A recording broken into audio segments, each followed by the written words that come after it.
Alhamdulillahi Rabbil Alamin. Assalatu wassalamu ala al-mursalin. Amma ba'd. Allahumma inni as'aluka ilman nafi'an wa rizqan tayyiban wa amalan mutaqabbalan. Kaifa halukum? Mudah-mudahan antum semua anak-anak kelas 8 dalam keadaan sehat walafiat, dan jangan lupa untuk selalu mentaati protokol kesehatan, yaitu selalu memakai masker ketika berada di luar rumah, mencuci tangan, dan menjaga jarak. Anak-anak kelas 8 yang dirahmati Allah, pada pembelajaran sebelumnya kita sudah mempelajari tentang sistem peredaran darah manusia. Nah, pada pembelajaran kita kali ini kita masuk di bab 8, di mana bab 8 ini akan kita jadikan sebagai satu pertemuan saja. Disebabkan karena pada semester genap ini waktu yang kita miliki sangat singkat sekali, karena akan banyak sekali dilewati oleh kegiatan-kegiatan akhir tahun yang biasanya dilaksanakan oleh kelas 9, dan juga adanya bulan Ramadan, ya, sehingga untuk pembelajaran pada semester genap ini menjadi lebih singkat. Jadi untuk bab ini dan 2 bab berikutnya akan kita jadikan sebagai satu pertemuan saja. Langsung saja ya, kita masuk ke bab ini.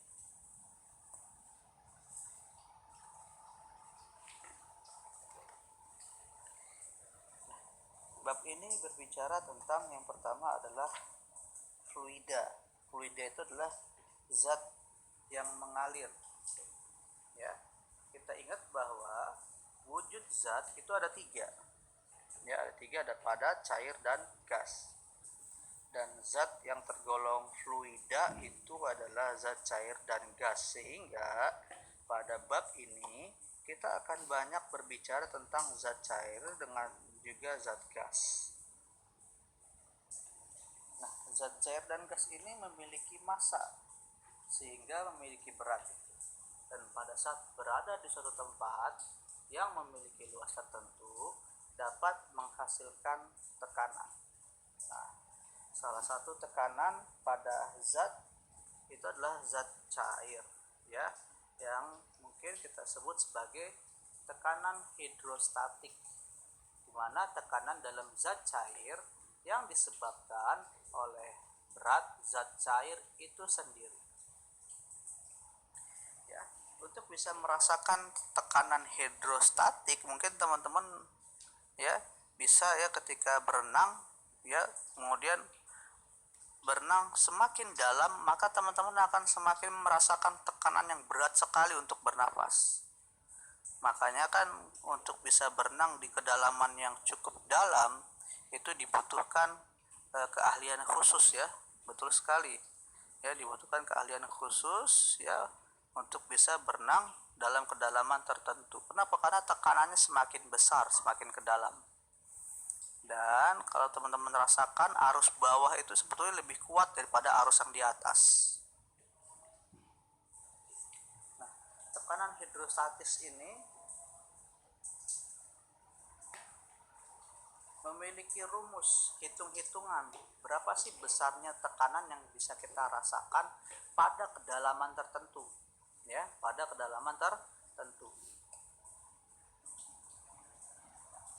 Tekanan hidrostatis ini pertama ditentukan oleh massa jenis zat cair yang kita masuki, misalnya laut. Maka kita akan menghitungnya dengan massa jenis air laut. Ya, kalau kita masuk dalam laut nih, ya, kemudian kita ingin merasakan tekanan pada kedalaman tertentu, ya kita harus tahu dulu massa jenis zat cair dari air laut. Kemudian gaya gravitasi, tapi karena gaya gravitasi selama kita masih di bumi, maka gaya gravitasinya dianggap sama, biasanya 9,8 atau 10 meter per second kuadrat.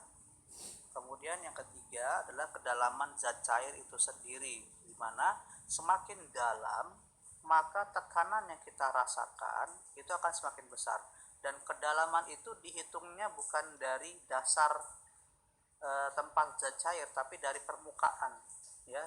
Kedalaman dihitungnya dari permukaan, jadi bukan dari dasar, ya. Tolong diingat ya, kenapa? Karena semakin dalam kan semakin tinggi, ya, berarti dihitungnya nolnya itu dari atas, ya. Nolnya dari atas, semakin ke bawah semakin dalam, jadi nolnya bukan dari bawah, ya, bukan dari dasar tapi dari atas.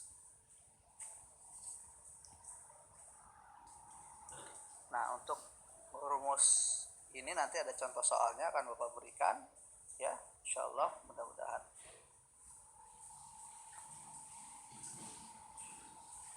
Nah, salah satu bentuk zat cair itu selalu mengikuti wadah, ya, sifat zat cair. Nah, contohnya saat kita menuang air minum ke dalam gelas, bentuk air itu akan seperti gelas. Demikian juga, ya, zat cair yang lain. Zat cair itu kalau dalam keadaan tenang tanpa ada goyangan selalu menunjukkan permukaan yang datar, atasnya, ya, pasti datar, apapun bentuknya. Bisa dilihat di halaman 232 gambar 8.1, ya, tentang bejana berhubungan. Itu kita perhatikan bentuknya dari wadah zat cair, maka permukaannya datar. Keadaan permukaan datar ini, ya, kita bisa lihat dalam bejana berhubungan, di mana hukum bejana berhubungan mengatakan jika bejana berhubungan diisi zat cair yang sama dalam keadaan seimbang, permukaan zat cair dalam bejana itu terletak pada satu bidang datar. Buat apa sih ini bejana berhubungan?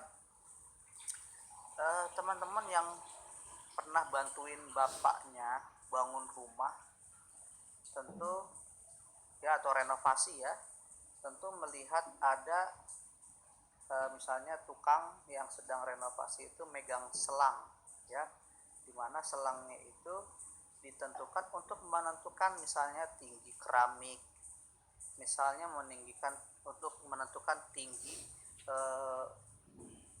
lantai, ya, tinggi lantainya kira-kira berapa. Itu dia pakai selang, teman-teman. Ini berkaitan dengan bejana berhubungan, ya. Berkaitan dengan apa? Bejana berhubungan. Ya, jadi dengan menentukan ujung selang yang satu, kemudian ujung selang yang lain menunjukkan bahwa tingginya sama, sehingga di situ tukang bangunan tersebut menentukan ketinggian dari sebuah lantai. Kalau teman-teman perhatikan, coba, ya, kalau ada yang rumahnya lagi renovasi, kalau di rumahnya ada tukang atau tetangganya atau sekitarnya yang bisa kalian lihat, di situ ada selang, ya, itu fungsinya untuk menentukan ketinggian biasanya, ya. Dan ini merupakan salah satu prinsip bejana berhubungan. Hukum tersebut tidak berlaku jika tekanan di atas bejana tidak sama, diisi dua atau lebih macam zat cair, digoyang-goyangkan. Salah satu bejana merupakan pipa kapiler, ya. Jadi ini yang harus kita perhatikan, ya. Makanya ketika dia megang selang itu, yang pertama selangnya dia nggak akan ditutup karena dia akan dibuka, gitu, ya. Kemudian pasti diisi cuma satu, itu air raksa, dan dia nggak pernah digoyang-goyangkan, ya, gitu. Nah,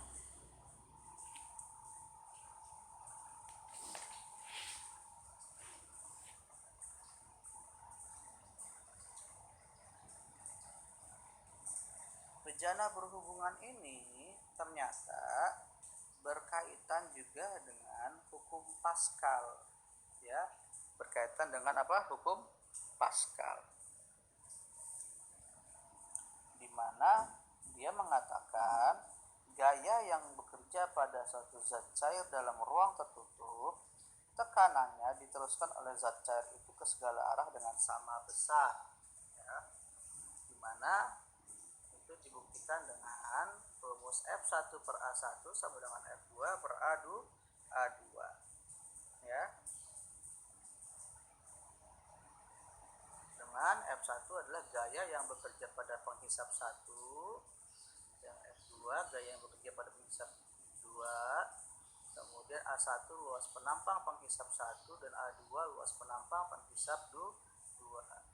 Alat-alat yang bekerja berdasarkan hukum Pascal itu ada dongkrak hidrolik, ya. Kalau teman-teman main misalnya ke pom bensin itu ada pengisian nitrogen, ya. Kalau misalnya dia sedang ada bekerja untuk menambal mobil yang lagi ditambal, itu dia akan menggunakan dongkrak hidrolik, ya, menggunakan dongkrak hidrolik. Nah, ini fungsinya hukum Pascal ini dengan memanfaatkan zat cair, ya. Ini menggunakan minyak dia, ya. Coba kita bayangkan, kita aja kalau ngangkat mobil kemudian kita tahan, ya, itu nggak akan sanggup. Tapi dengan menggunakan dongkrak hidrolik ini, ya, cukup kita muter-muter doang, ya, dengan memberikan gaya yang mungkin nggak seberapa, gayanya nggak terlalu besar, tapi kita bisa ngangkat mobil, ya. Jadi hukum Pascal ini, ya, mempermudah kita, ya, untuk mengangkat beban benda yang luar biasa besar, ya, beban benda yang luar biasa besar. Di antaranya lagi adalah mesin pengangkat mobil hidrolik, ya, mesin pengangkat mobil hidrolik. Kemudian kempa hidrolik, ya, biasa untuk mengepres kertas, kapas, memeras air buah-buahan.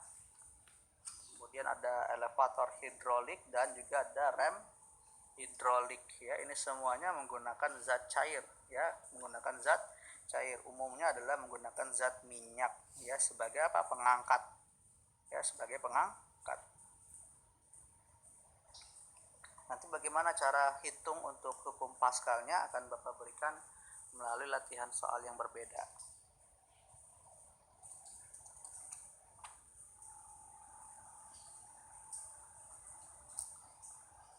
Nah, selanjutnya hukum pada zat cair juga, ya, selain ada hukum Pascal, ya, berlaku yang disebut sebagai hukum Archimedes, ya. Mungkin teman-teman sudah sering mendengarnya, hukum Archimedes. Yang pertama, dia mengatakan bahwa suatu benda yang dicelupkan ke zat cair akan mendapat gaya ke atas yang besarnya sama dengan berat zat cair yang dipindahkan benda tersebut. Nah, teman-teman coba perhatikan ketika teman-teman ambil gayung, ya, kemudian mungkin bak atau ember, kemudian teman-teman telungkupkan bagian dalam gayungnya, kemudian tekan ke bawah. Kira-kira teman-teman akan merasakan tekanannya atau tidak? Pasti ada tekanannya untuk gaya naik ke atas. Inilah yang disebut sebagai gaya ke atas, ya teman-teman, ya. Ya, ini namanya gaya ke atas. Atau ketika kita melempar benda, kemudian benda itu masuk ke dalam, ya, kemudian naik lagi ke atas. Nah, itu disebut sebagai gaya ke atas. Nah, hukum Archimedes berlaku seperti itu, ya. Hukum Archimedes berlaku seperti itu. Jadi gaya ke atas ini akan menyebabkan benda naik ke atas. Nah, gaya ke atas ini dihitung dengan menggunakan rumus Rho-G-V, di mana Rho adalah massa jenis, G adalah gravitasi, dan V adalah volume bendanya, ya, volume benda. Bagaimana hitung-hitungan rumus dan contoh soalnya nanti akan diberikan secara terpisah, ya.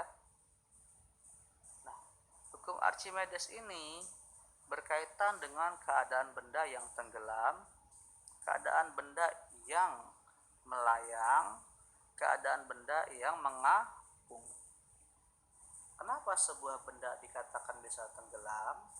Karena ternyata massa jenis bendanya lebih besar dari massa jenis zat cair itu sendiri, atau dengan kata lain berat bendanya lebih tinggi atau lebih berat daripada gaya ke atasnya, sehingga menyebabkan dia tenggelam.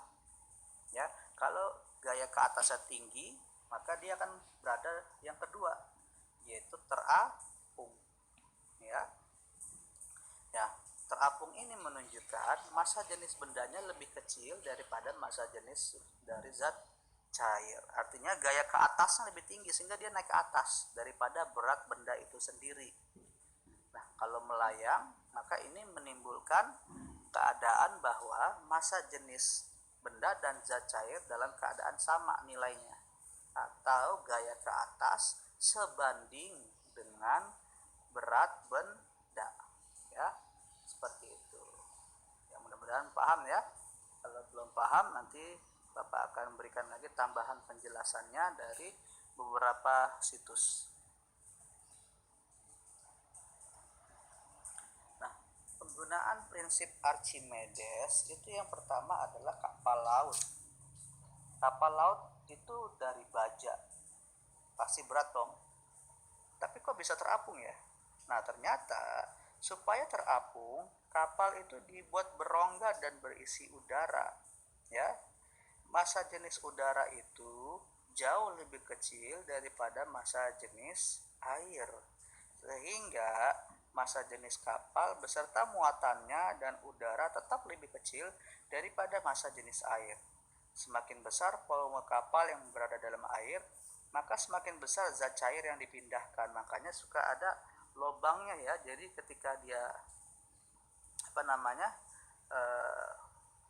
dalam air itu ada zat yang dipindahkan ya.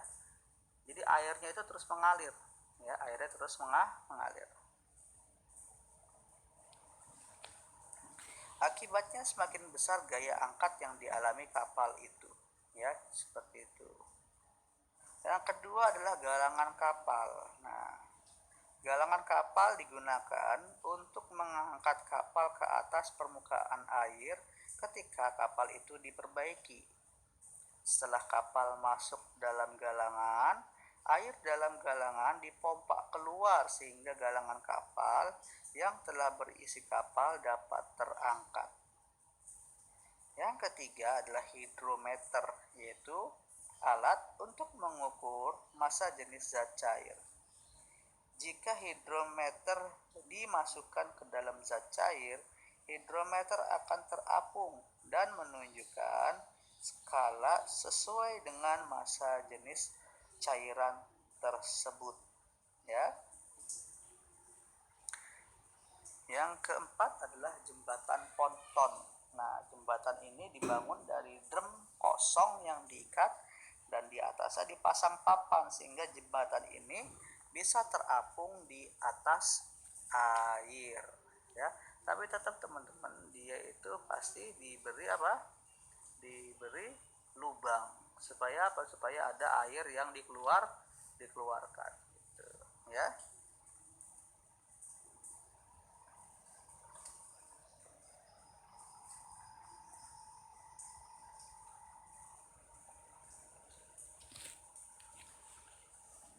Nah, sekarang ya kita akan bicara tentang ketinggian tempat dan tekanan udara ya. Tadi kan bahwa fluida itu berkaitan dengan zat cair dan zat gas. Nah, sekarang kita akan bicara tentang zat gas. Tekanan udara ya memiliki nilai maksimum di permukaan laut.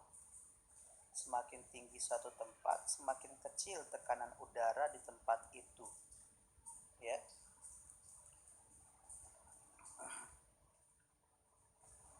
Tekanan udara pada ketinggian H diukur dari permukaan laut ditentukan dengan rumus sebagai berikut, di mana P sama dengan tekanan udara di ketinggian H ya sama dengan P0, yaitu tekanan udara pada permukaan laut yang dihitung sebagai 101.300 Pascal ya dikurangi rho GH, yaitu massa jenis udara, gravitasi, dan ketinggian yang diukur dari permukaan laut. Jadi diukurnya dari permukaan laut. Nanti untuk hitung-hitungannya akan kita berikan. Nah, berkaitan dengan ketinggian tempat ini dan juga tekanan udara, ada alat yang bisa mengukurnya, yaitu barometer, yaitu alat untuk mengukur tekanan atmosfer atau tekanan udara. Penunjukan besar tekanan atmosfer alat barometer disebut sikap barometer. Nah, barometer ini ada dua macam. Ada yang barometer raksa dan barometer aneroid. Nah, barometer raksa ini ya, sikap barometernya adalah tinggi permukaan raksa. Ya, jadi kita lihat tinggi permukaan raksanya berapa, nanti itu adalah hasil pengukurannya. Nah, tekanan udara di permukaan laut mengakibatkan permukaan raksa menjadi setinggi 76 cm, sehingga dikatakan bahwa tekanan atmosfer adalah 76 cm hydragirum, yang berarti raksa, sama dengan 101.300 Pascal. Nah, pengurangan tekanan udara tiap 1 cm Hg setara dengan kenaikan setiap 100 meter.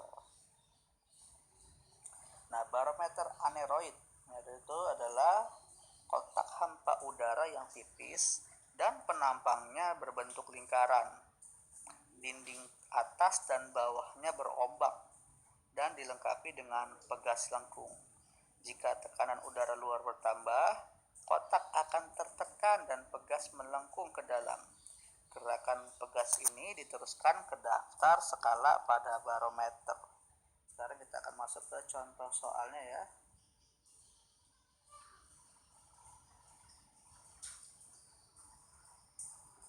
Contoh soal untuk menentukan tekanan udara di sebuah kota. Kota Ambarawa berada pada ketinggian 500 meter dari permukaan laut. Ini bisa dibaca di halaman 236 ya. Berapa tekanan udara di kota tersebut? Ya, ingat rumusnya tadi, yaitu P sama dengan P0 dikurangi rho GH. P0-nya tadi adalah 76 cm Hg ya. Maka nanti tinggal cari aja rho-nya berapa, G-nya berapa, H-nya berapa.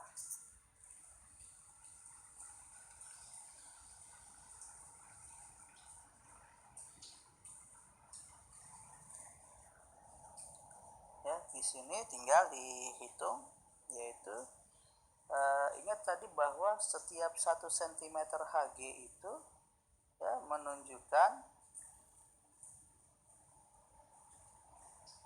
setara kenaikan 500 setara dengan 100 meter. Berarti kalau 500 meter menunjukkan bahwa dia terjadi pengurangan 5. Ya, jadi dihitungnya dengan menggunakan seperti itu konsepnya. Ya, setiap 1 cm itu setara 100 meter.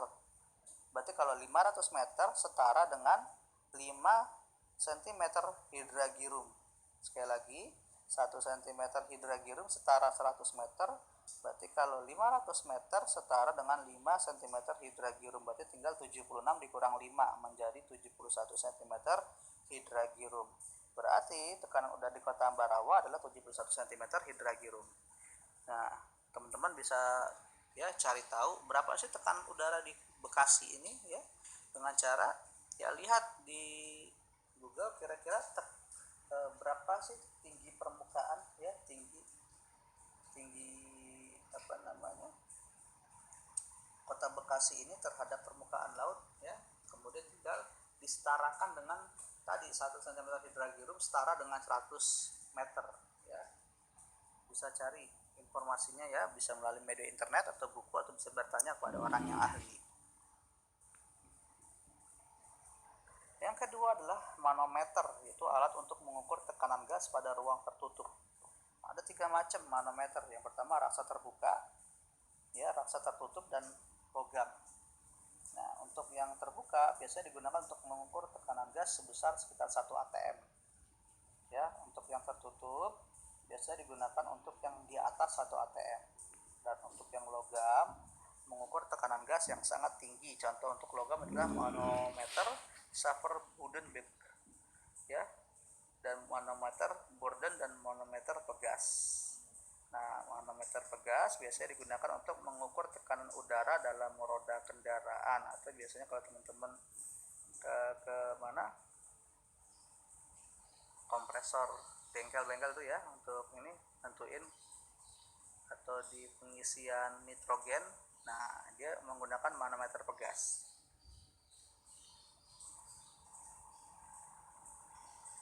Ini tadi sudah ya. Hukum Boyle ya, ini adalah salah satu hukum untuk tekanan gas pada ruang tertutup. Ini menyatakan bahwa hasil kali antara tekanan dan volume gas dalam ruang tertutup adalah tetap asalkan suhunya tetap, dengan P1 sama dengan tekanan gas mula-mula, P2 tekanan setelah diubah, P1 volume gas mula-mula, P2 volume gas setelah diubah, dan C adalah konstanta. Hukum Boyle berlaku jika suhu tetap tetapi tekanan dan volume berubah, massa gas tetap, tidak ada kebocoran gas, gas tidak jenuh, tidak terjadi reaksi kimia di dalam ruangan. Ini adalah salah satu beberapa syarat dari hukum Boyle.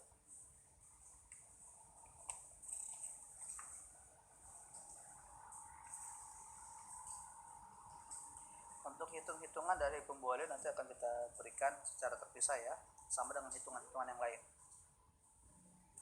Manometer tertutup bekerja berdasarkan hukum Boyle dan hukum pertama hidrostatik ya, yang tadi ya manometer.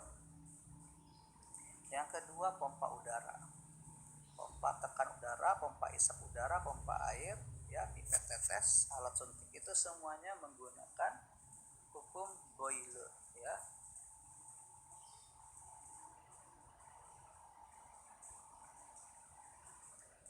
Selanjutnya adalah tekanan zat cair dalam tubuh manusia. Nah, tadi kan kita sudah bicara tentang zat cair ya, yang ada di luar. Sekarang zat cair yang ada di tubuh manusia. Apa sih yang terjadi tekanannya pada tubuh manusia? Itu yang terjadi adalah osmosis, di mana osmosis ini adalah istilah untuk menjelaskan difusi suatu pelarut melalui membran semi permeabel. Difusi itu maksudnya adalah dia meresap masuk ya, meresap masuknya zat cair ya lewat membran semi permeabel melalui lapisan ya, lapisan membran ya yang sifatnya semi permeabel, artinya dia bisa larutan tersebut yang meresap ya, kemudian menembus ya, tetapi tetap ada penyaringannya ya, tetap ada penyaringannya. Nah, pada proses osmosis zat terlarut tidak terbawa. Nah, seperti ini gambarannya ya. Membran semi permeabel digunakan untuk memisahkan suatu bejana berisi air menjadi dua bagian. Molekul-molekul air dapat dengan bebas melewati pori-pori membran. Namun, molekul-molekul zat terlarut tidak dapat melewati pori-pori membran dari satu bagian ke bagian lain. Nah, gambar 8.9 yang A ya, itu menunjukkan molekul gula berada dalam air tetapi tidak dapat melewati membran karena molekul gula lebih besar dibandingkan molekul air. Dan gambar 8.9b menunjukkan molekul air menyebar melalui membran semi permeabel dengan cara berosmosis dari bagian B yang memiliki konsentrasi lebih encer menuju bagian A yang memiliki konsentrasi lebih pekat ya.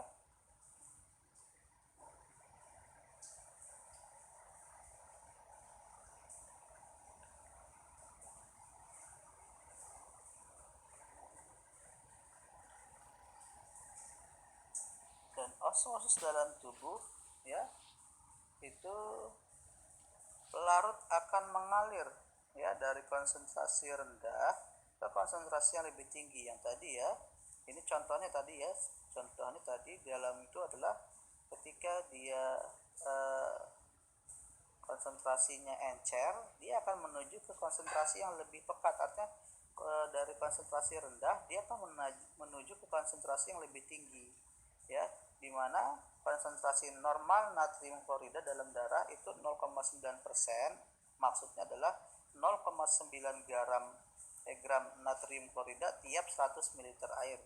Dan ternyata konsentrasi natrium klorida pada sebuah sel darah merah juga 0,9%. Hal ini berarti terbentuk kondisi keseimbangan dinamis, di mana laju gerakan masuk molekul air ke dalam sel tepat sama dengan laju gerak keluar molekul air dari dalam sel. Jadi keluar masuknya sama. Ya, laju keseimbangan, ya, lajunya sama. Volume air yang bergerak masuk dan keluar dari sel darah merah setiap sekon sekitar 100 kali volume sel yang bersangkutan. Dengan demikian, laju gerak molekul air yang keluar dan masuk sel harus tepat sama. Jika tidak, sel akan mengerut dan akhirnya hilang dan pecah. Hal tersebut merupakan gambaran ketika sel berada dalam keadaan isotonik dengan darah. Maka pada saat itu sel memiliki tonisitas yang sama, ya, yaitu konsentrasi zat terlarut dalam sel sebanding konsentrasi zat tersebut dalam darah. Isotonik maksudnya adalah memiliki tekanan yang sama, ya, memiliki tekanan yang sama. Untuk menjelaskan tentang osmosis dalam sel hidup pada tubuh, kita perhatikan gambar pada halaman 239. Gambar 8.10a menunjukkan sebuah sel, ini yang bagian A yang isotonik, ditempatkan dalam larutan isotonik. Konsentrasi air yang masuk dan keluar sel sebanding sehingga tercipta kesetimbangan dinamis. Pada kondisi ini, laju gerak air yang masuk sel sebanding dengan laju air yang keluar dari sel tersebut. Akibatnya, ya, sistemnya tidak akan mengalami perubahan apapun atau tetap. Sedangkan pada gambar 8.10b, selnya ini ditempatkan pada sel yang hipertonik. Apa yang terjadi? Selnya akan mengerut. Kenapa? Karena larutan yang mengandung lebih dari 0,9%, hipertonik berarti tekanannya lebih tinggi, ya, merupakan larutan hipertonik bagi tubuh, ya, akan menyebabkan konsentrasi zat terlarut lebih tinggi daripada konsentrasi zat terlarut dalam sel. Sehingga apa? Tadi ingat bahwa zat itu akan, ya, bergerak dari konsentrasi rendah ke tinggi. Karena lingkungannya tinggi sedangkan selnya rendah, maka selnya ini, cairannya ini akan keluar menuju lingkungan, sehingga menjadikan si selnya ini mengkerut, ya, mengkerut seperti itu. Paham, ya? Jadi karena lingkungan lebih tinggi, ya, lingkungan lebih tinggi, maka dia akan mengkerut. Contohnya kalau teman-teman mau menguji coba ini adalah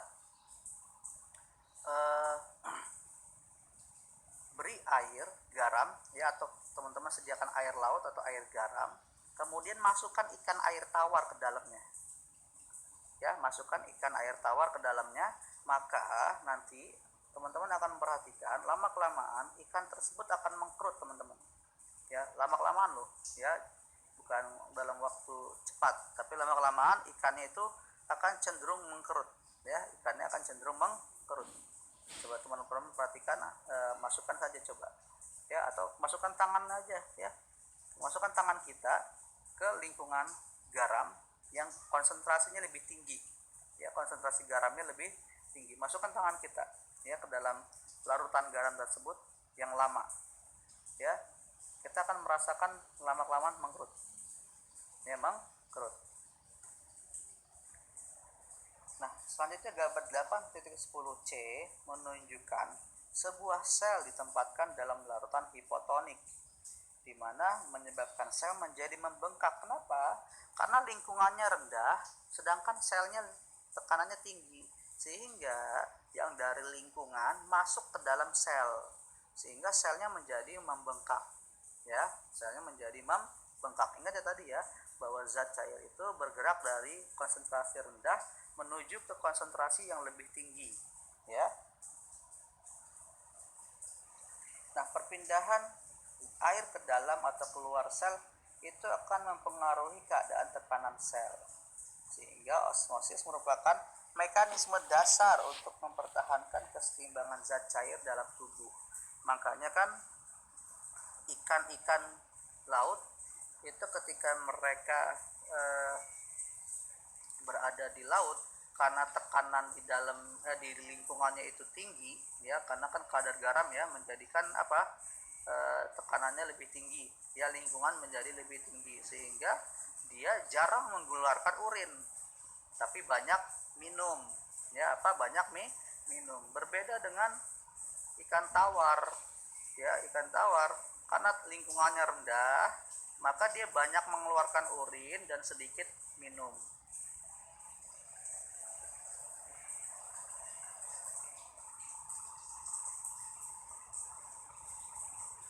Selanjutnya tekanan pada zat cair mengalir.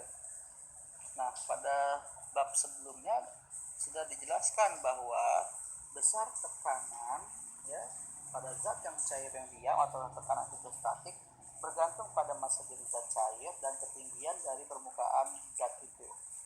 Nah, titik-titik yang terdapat pada kedalaman yang sama memiliki tekanan sama besar. Nah, ini digunakan dalam penggunaan infus. Ya, penggunaan infus. Pada posisi tetap atau statis, infus tidak akan mengalir karena tekanan di titik masuk ke dalam tubuh pasien sebanding dengan tinggi permukaan terbuka larutan infus dan massa jenisnya. Setelah larutan infus mengalir, akan terjadi penurunan tekanan antara pangkal selang dengan ujung titik keluar selang sehingga ketinggian larutan infus tidak sama.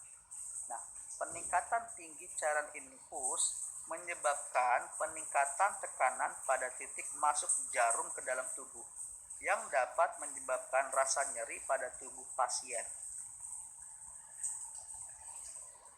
Selanjutnya ada tekanan dan aliran darah dalam tubuh ya.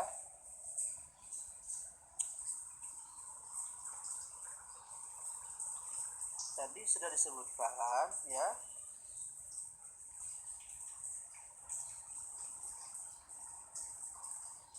Nah, air itu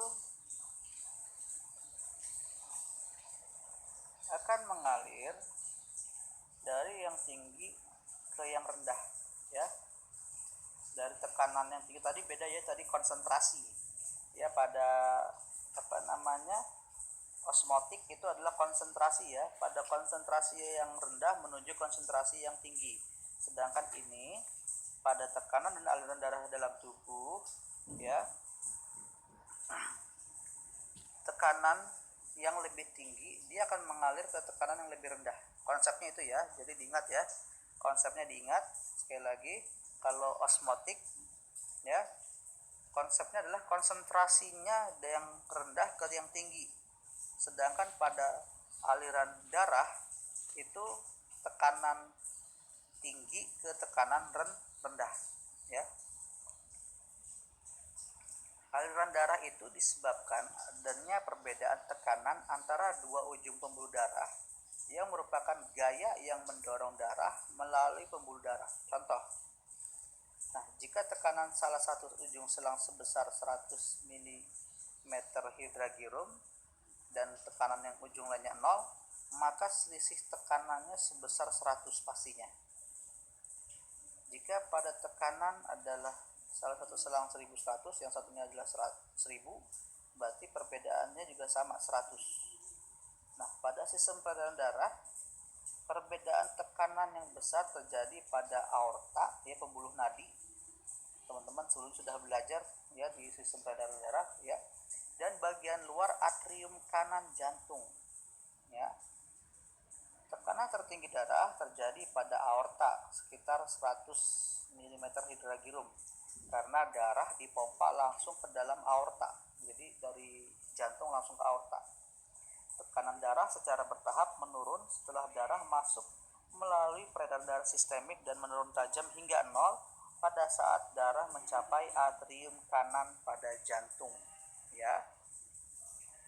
Tekanan darah pada tubuh manusia dipengaruhi oleh kekentalan darah dan diameter pembuluh darah. Semakin kental darah, semakin besar hambatan antara darah dan pembuluh darah sehingga peredaran darah semakin lambat dan tekanan yang dihasilkan lebih besar. Nah, makanya teman-teman jaga darahnya, jangan sampai darahnya kental. Ya, apa sih yang menyebabkan darah kental? Biasanya adalah lemak, juga kandungan gula. Ya, jangan sampai kandungan gulanya terlalu tinggi teman-teman ya, karena kalau kandungan gulanya terlalu tinggi darahnya akan mengental, akhirnya peredaran darahnya menjadi lebih lambat ya, lebih lambat. Makanya kita untuk konsumsi harian minum terutama ya diminta untuk minum air yang hangat. Kenapa? Supaya darahnya itu tidak mengental ya, peredaran darahnya juga lebih lancar. Diameter pembuluh darah juga mempengaruhi tekanan darah. Semakin kecil diameter pembuluh darah, semakin luas penampang pembuluh darah, semakin besar hambatannya sehingga menghasilkan tekanan yang lebih besar.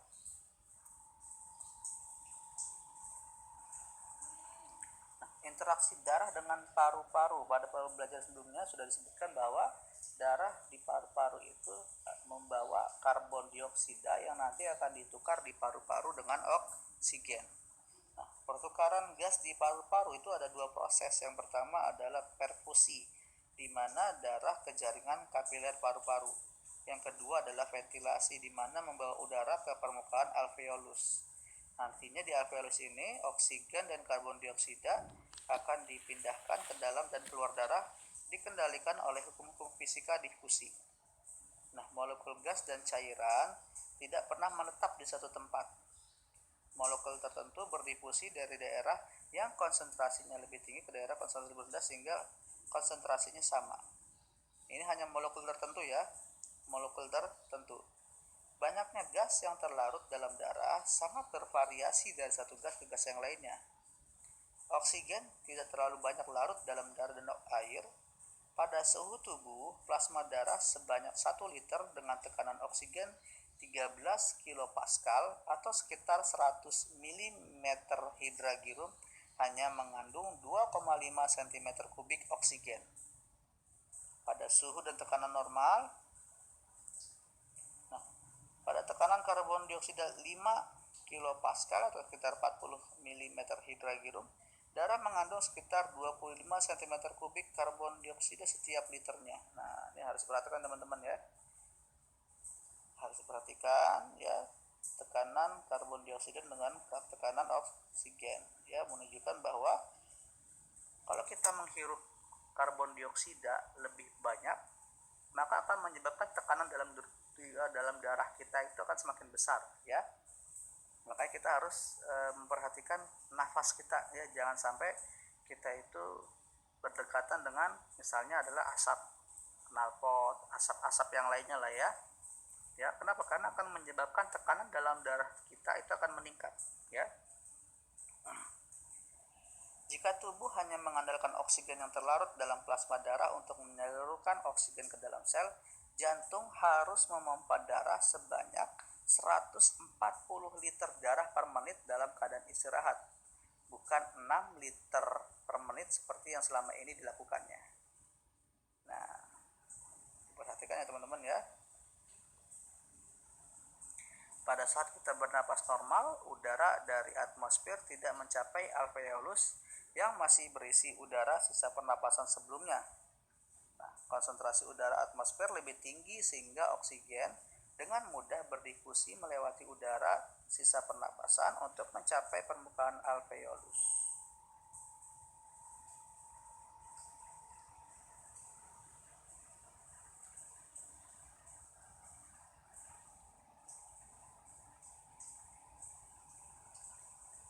Selanjutnya adalah kerja jantung ya, ini juga berkaitan dengan apa? Berkaitan dengan tekanan zat cair ya.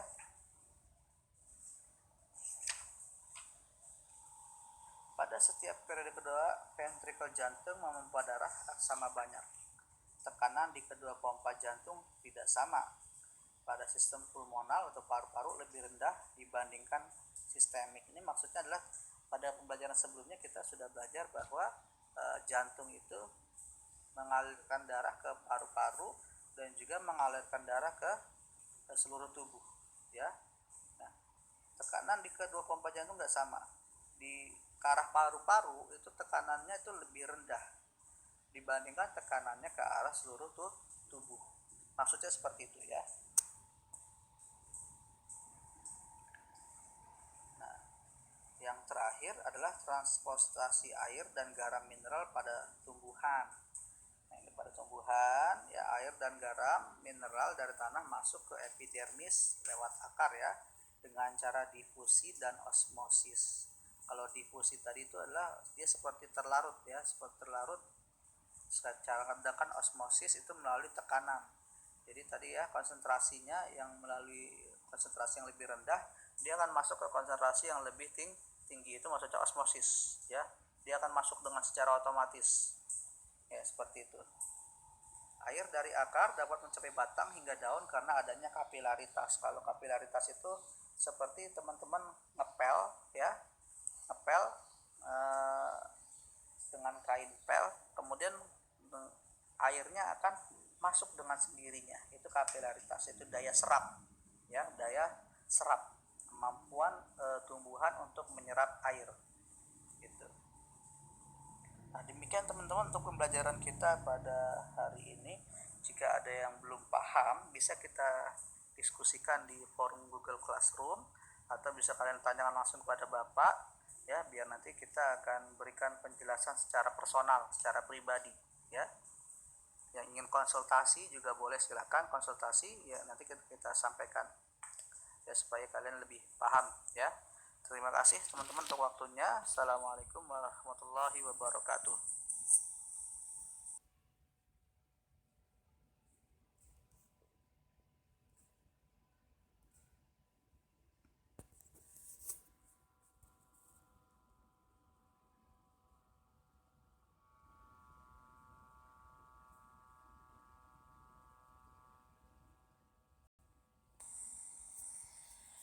Bismillah, assalamualaikum warahmatullahi wabarakatuh. Alhamdulillahi rabbil alamin, assalatu wassalamu alal mursalin, amma ba'd. Allahumma inni as'aluka ilman nafi'an wa rizqan tayyiban wa amalan mutaqabbalan. Teman-teman kelas 8 yang dirahmati Allah Subhanahu wa taala, semoga kalian semua yang ada di rumah dalam keadaan sehat walafiat dan diberi perlindungan oleh Allah Subhanahu wa taala dari wabah COVID-19. Teman-teman kelas 8, jangan lupa untuk selalu mentaati protokol kesehatan, yaitu dengan cara memakai masker selama berada di luar rumah, mencuci tangan, dan menjaga jarak. Pada pembelajaran yang lalu kita telah mempelajari mengenai sistem peredaran darah manusia.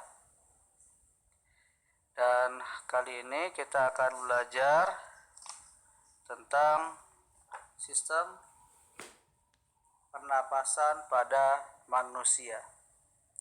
Organ-organ apa sajakah yang menyusun sistem pernapasan? Tentu teman-teman bisa mengidentifikasinya dari tubuh teman-teman sendiri ya, dan yang sudah familiar mungkin teman-teman sudah tahu ada hidung ya, dimana kita bisa bernafas melalui hidung, kemudian juga ada paru-paru.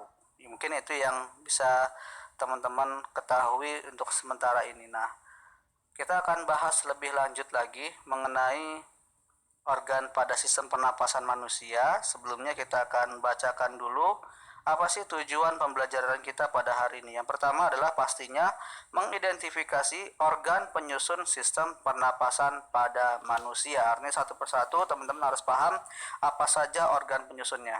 Kemudian membandingkan proses inspirasi dan ekspirasi pada proses pernapasan, yaitu masuknya udara dengan keluarnya udara. Mendata contoh kelainan dan penyakit pada sistem pernapasan. Jadi teman-teman harus punya datanya ya.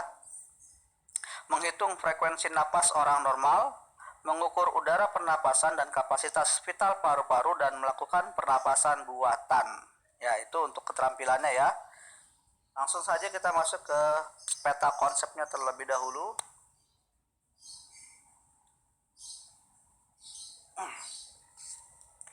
organ pernapasan pada manusia yang pertama itu adalah hidung. Ya, kenapa? Karena hidung di sini adalah sebagai tempat masuknya udara pertama kali. Ya, pertama kali udara masuk melalui hidung. Nah, di dalam hidung ini dilengkapi dengan rambut hidung, ya. Kalau teman bilang bulu hidung, ya. Bulu hidung. Nah, fungsinya itu untuk menyaring udara, ya, sehingga apa? Kotoran tidak masuk ke paru-paru. Makanya kadang, ya, kita itu memiliki kotoran padat di hidung, ya, kotoran padat di hidung. Kenapa? Karena itu adalah hasil saringan dari rambut hidung tersebut. Nah, hidung ini punya sel yang peka terhadap bau, sehingga kita itu bisa menghindar terhadap zat-zat yang berbahaya dan berbau busuk. Ya, hidung juga punya kelenjar lendir yang fungsinya mengatur kelembapan udara, ya, sehingga kita ketika bernapas itu sebaiknya melalui hidung, bukan lewat mulut, ya. Karena pentingnya peranan hidung sebagai tempat masuknya udara pernapasan, hidung sebaiknya selalu bersih dan rambut hidung jangan dipotong, ya. Sekali lagi, rambut hidungnya jangan dipotong. Kenapa? Karena fungsinya sangat penting, ya, untuk apa? Sebagai penyaring dari kotoran di dalam hidung. Selanjutnya, yang kedua adalah saluran pernapasan.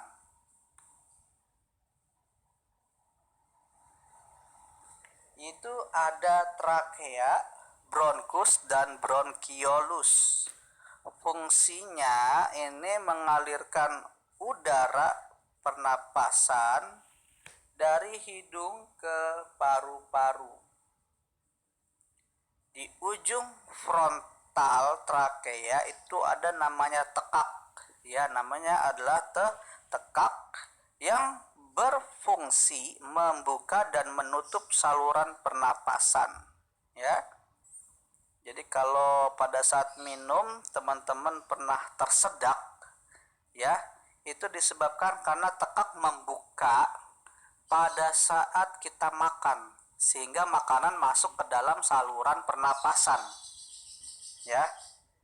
Jadi kita tersedak. Makanya kita disarankan kalau lagi makan atau minum jangan berbicara. Kenapa? Karena kalau kita berbicara pada saat makan dan minum, maka saluran tekak ini akan membuka. Kemudian di ujung laring itu ada pita suara sehingga kita dapat bersuara. Pita suara setiap orang itu memiliki perbedaan panjang, lebar, dan ketebalan, sehingga setiap orang itu punya nada suara yang berbeda-beda. Nah, saluran pernapasan ini yaitu trakea, bronkus, bronkiolus itu tersusun dari cincin tulang rawan, makanya bentuknya seperti cincin, ya, bulat-bulat, ya, bulat-bulat tapi dia bentuknya tulang rawan, ya, cincin tulang rawan. Sehingga, ya, dengan adanya tulang rawan, saluran pernapasan akan selalu terbuka. Nah, di dalam saluran pernapasan ini, terutama trakea ini, ada namanya sel-sel bersilia. Silia itu sama rambut getar, ya, rambut getar. Dengan adanya silia, saluran pernapasan itu sangat peka terhadap benda asing yang memasukinya. Jadi penyaringnya itu nggak cuma di hidung. Ketika masuk ke trakea pun, ya, udara akan disaring oleh rambut silia tadi, ya. Biasanya kita akan bersin atau tersedak atau terbatuk jika ada benda asing yang memasuki saluran pernapasan. Bagian ketiga atau organ ketiga dari saluran pernapasan itu adalah paru-paru, ya, paru-paru. Paru-paru manusia terbagi menjadi dua bagian, itu bagian kanan dan kiri. Pada bagian kanan terdiri atas 3 lobus dan bagian kiri 2 lobus. Paru-paru punya gelembung kecil seperti bola yang disebut alveolus, ya. Nah, bentuk bola membesar ya luas permukaan alveolus. Jika seluruh permukaan alveolus dibentangkan, luas permukaan paru-paru setara dengan luas permukaan alveolus. Wah, sangat besar ya, makanya kemampuan alveolus untuk menyerap oksigen itu juga sangat besar. Nah, alveolus ini tempat pertukaran oksigen dan karbon dioksida. Dengan permukaan luas, paru-paru bisa menyerap oksigen untuk mencukupi kebutuhan kita, ya. Tetapi selain itu, paru-paru juga bisa mengeluarkan karbon dioksida agar tidak meracuni sel-sel tubuh kita. Ingat ya, pada pembelajaran yang lalu bahwa sel tubuh kita, terutama sel hemoglobin, itu mudah sekali berikatan dengan karbon dioksida, ya, dibandingkan dengan oksigen. Setiap menit paru-paru dapat menyerap sekitar 250 ml oksigen dan mengeluarkan 200 ml karbon dioksida. Nah, alveolus ini merupakan ruangan berbentuk bola dengan dinding tipis yang terdiri atas selapis sel berbentuk sisik atau kuboid dan dikelilingi oleh kapiler darah. Dinding alveolus yang tipis dan adanya darah akan mempermudah difusi oksigen dari udara ke dalam darah dan proses difusi karbon dioksida dari darah ke udara luar. Nah, untuk menjaga agar paru-paru sehat, ya, teman-teman harus melakukan hal berikut ini. Yang pertama, olahraga secara teratur, membuka jendela rumah setiap hari, menghirup udara segar di taman, banyak menanam pohon di lingkungan sekitar, jangan terlalu lama di ruang yang penuh dengan bahan kimia, dan jangan tidak merokok ya, jangan merokok ya, atau tidak merokok. Kenapa? Karena bisa menyebabkan ya penyakit pada paru-paru kita. Selanjutnya kita akan belajar tentang mekanisme pernapasan. Tentu kita setiap hari bernapas, ya, tanpa kita sadari kita selalu bernapas. Nah, bernapas ini ada dua fase, ya, yaitu inspirasi dan ekspirasi, ya, inspirasi dan ekspirasi. Nah, ketika kita bernapas ini ada bagian-bagian tulang dan otot yang bekerja sama, yaitu tulang dada, otot dada, diafragma, dan otot perut. Nah, ketika inspirasi, proses masuknya udara sampai ke paru-paru, dan ekspirasi itu proses keluarnya udara dari paru-paru, maka di sini nanti ada mekanismenya. Ada yang disebut sebagai pernapasan dada, ada yang pernapasan perut, ya. Bagaimana inspirasi dan ekspirasinya?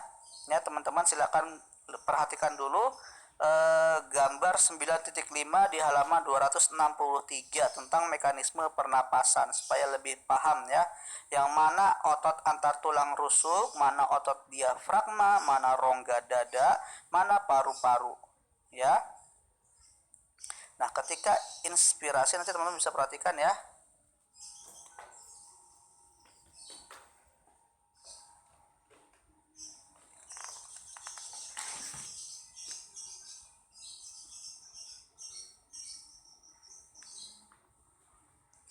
Ketika inspirasi ya, ketika udara masuk pada pernapasan dada, kita bisa lihat di sini ya.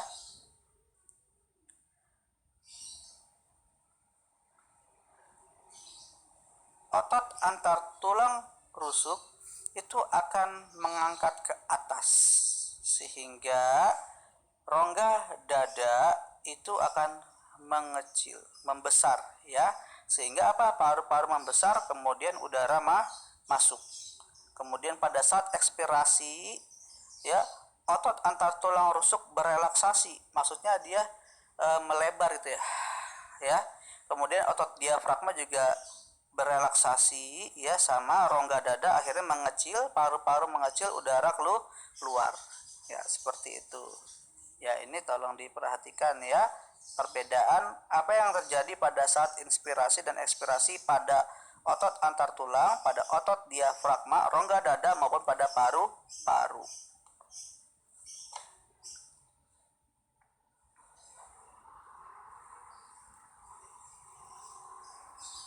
Selanjutnya kita akan memahami mekanisme pertukaran O2 dan CO2. Pada intinya, pernapasan merupakan pertukaran oksigen dan karbon dioksida antara makhluk hidup dengan udara di lingkungannya. Kenapa? Karena oksigen kita ambil dari lingkungan, terutama dari pohon-pohon yang mereka menghasilkan oksigen dari hasil fotosintesis. Kemudian kita hirup oksigen tersebut dan dibawa oleh pembuluh darah menuju kemana? Pada pelajaran yang lalu sudah ingat ya, dibawa ke jantung. Dari jantung akan dibawa menuju ke paru-paru. Nah, dalam paru-paru inilah terjadi pertukaran antara oksigen dengan karbon dioksida, di mana oksigen akhirnya dipakai oleh seluruh tubuh, sedangkan karbon dioksida akan dikeluarkan, ya, keluar dari tubuh.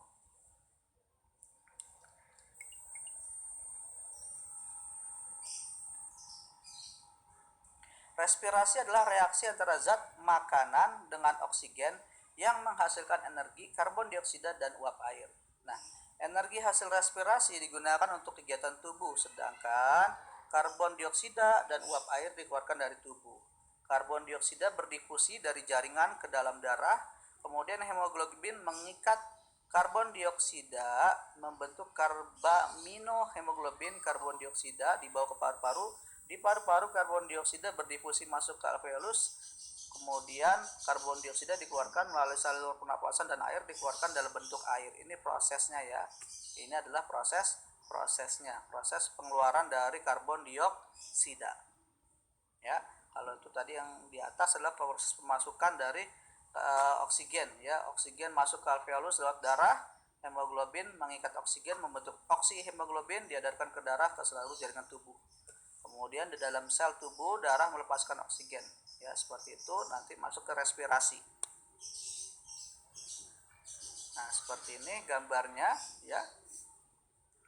Di dalam alveolus inilah ya terjadi pertukaran O2 dengan CO2, di mana O2 dari pembuluh kapiler darah yang dari jantung dia akan berdifusi masuk ke alveolus, sedangkan karbon dioksida hasil dari pemakaian seluruh tubuh berdifusi ke alveolus kemudian ditukar. Masing-masing semuanya sama-sama berdifusi ya dari alveolus, cuma nanti jalannya beda masing-masing ya, jalannya berbeda.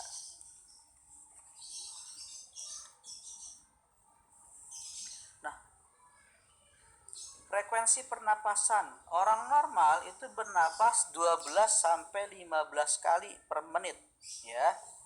Silakan dicoba ya oleh teman-teman ya.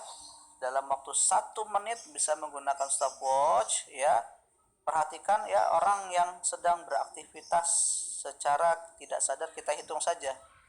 Ya, secara sadar kita hitung, artinya kita tidak menghitung diri kita, tapi kita bisa menghitung orang lain. Misalnya ada orang yang sedang duduk atau ada seorang yang sedang bekerja, kemudian dari belakang kita bisa hitung dengan menggunakan stopwatch yang HP-nya ada stopwatch bisa digunakan. Ya. Nah, frekuensi bernapas itu dipengaruhi oleh jenis kelamin, aktivitas, dan usia.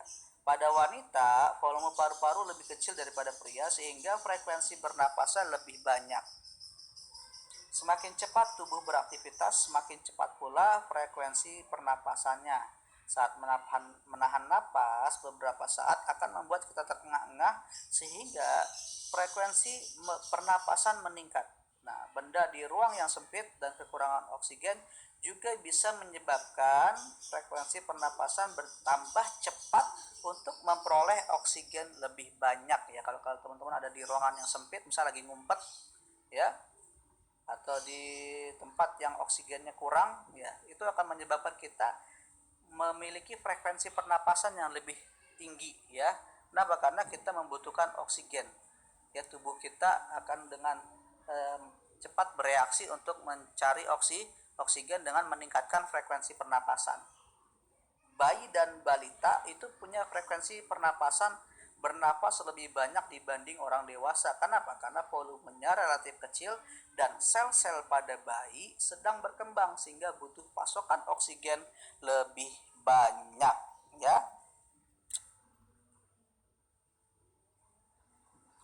Demikian juga dengan orang tua juga punya frekuensi bernapas yang lebih banyak. Kenapa? Karena kontraksi otot dada dan diafragmanya menurun sehingga udara pernapasan lebih sedikit yang masuk sehingga dia butuh frekuensi pernapasan yang lebih tinggi lagi. Berikutnya adalah volume udara pernapasan pada paru-paru manusia. Dalam keadaan normal, ya, kita mampu menghirup dan menghembuskan udara pernapasan sekitar 0,5 liter atau 500 cc atau 500 ml. Jika kita menghirup udara sebanyak-banyaknya, artinya kita maksimal, ya, kita tarik udara, ya, maksimal mungkin, maka yang akan masuk sekitar 4,8 liter atau 4.800 ml. Kemudian jika kita hembuskan udara sebanyak-banyaknya, maka itu sama jumlahnya 4,8 liter, ya, atau 4.800 cc atau mililiter. Kemudian ketika kita ekspirasi tadi kita keluarkan itu ada yang tersisa, ada residu, ya, tersisa itu residu, ya. Ada yang sisa itu 1,2 liter, ya. Berapa? 1,2 liter. Berarti dari sini volume total paru-paru kita itu adalah 6 liter, ya.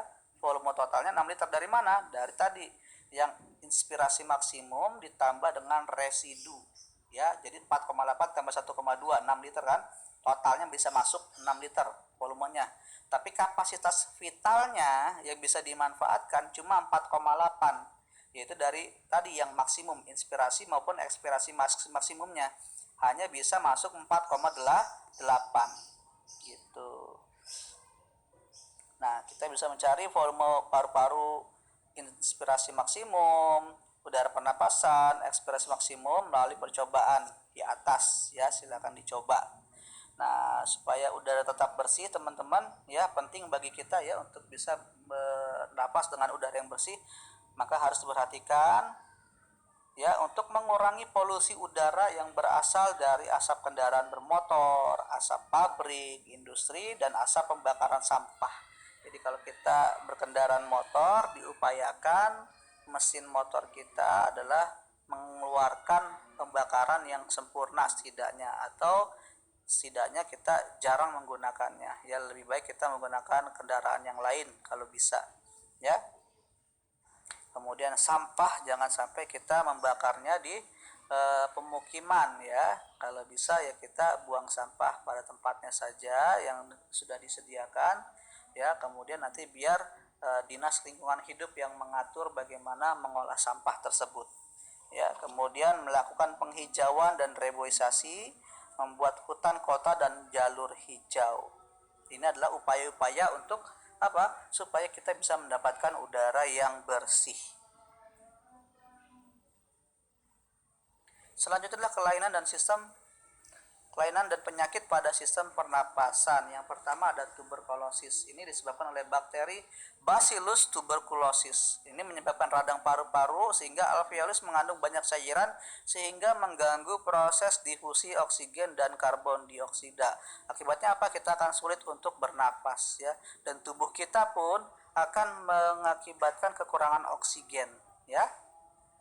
Kemudian pneumonia disebabkan oleh infeksi bakteri, virus, dan jamur, menyebabkan peradangan pada paru-paru sehingga mengakibatkan cairan tertimbun di alveolus. Mirip, ya, dengan TBC, makanya kadang suka tertukar. Kemudian penyakit ini kemudian yang ketiga adalah bronkitis. Penyakit ini disebabkan peradangan pada dinding bronkus yang disebabkan oleh virus. Jadi bronkitis itu yang terjadi peradangan itu adalah pada bagian dinding bronkus, menyebabkan batuk berdahak, ya. Ini juga sama, ya, nanti arahnya ke tuberkulosis bisa-bisa. Kemudian asma, yaitu penyempitan saluran pernapasan disebabkan oleh alergi biasanya. Kemudian emfisema, penyakit ini menyebabkan alveolus penuh dengan cairan sehingga menghambat proses difusi oksigen dan karbon dioksida. Dan terakhir adalah kanker paru-paru. Penyakit ini menyebabkan sel paru-paru tumbuh tidak terkendali dan tidak berfungsi sebagaimana mestinya. Jaringan kanker akan mendesak alveolus sehingga tidak berfungsi lagi. Kalau alveolus tidak berfungsi lagi, maka otomatis tubuh kita tidak lagi bisa menyerap oksigen, ya. Artinya terjadi gagal fungsi, ya, gagal fungsi dari pengikatan oksigen itu sendiri. Dan materi terakhir kita yaitu adalah pernapasan buatan atau CPR, cardiopulmonary resuscitation. Sangat penting untuk menolong orang berhenti bernapas akibat kecelakaan, misalnya tenggelam atau pingsan. Langkah-langkahnya, pastikan korban dalam keadaan telentang, letakkan satu telapak tangan di atas dada bagian tengahnya, kemudian letakkan telapak tangan kedua di atas tangan pertama. Posisi sikut harus lurus dan bahu berada tepat di atas tangan. Kemudian tekan dada sedalam 5 cm sebanyak 30 kali dengan kecepatan 1-2 tekanan per second. Saat menekan, gunakan kekuatan tubuh bagian atas kamu, tidak hanya kekuatan lengan. Kemudian periksa apakah sudah terlihat tanda-tanda korban bernapas atau bergerak. Jika belum, lanjutkan proses ini hingga tenaga medis datang dengan kecepatan 100 tekanan per menit. Ya, berarti dalam 60 detik kita menekan sebanyak 100.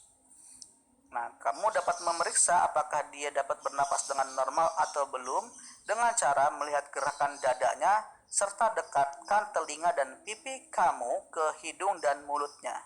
Jika belum dapat bernapas dengan normal, lakukan pernapasan buatan dengan metode mulut ke mulut. Nah, ini yang terakhir ini, yang mulut ke mulut nih adalah situasi terakhir, ya. Situasi terakhir jika memang dengan menekan tidak bisa. Nah, demikian pembelajaran kita untuk bab 9 ini, mudah-mudahan bisa dipahami dan bisa dimengerti, ya. Untuk selanjutnya silakan, tugasnya hari ini adalah mengerjakan latihan ulangan bab 9, ya, halaman 273. Halaman 273 bagian A saja, ya, bagian A-nya saja 1 sampai 20. Ya, 1 sampai 20. Demikian pembelajaran kita pada hari ini. Terima kasih. Kalau ada yang belum dimengerti bisa berkomentar di kolom komentar. Terima kasih. Assalamualaikum warahmatullahi wabarakatuh.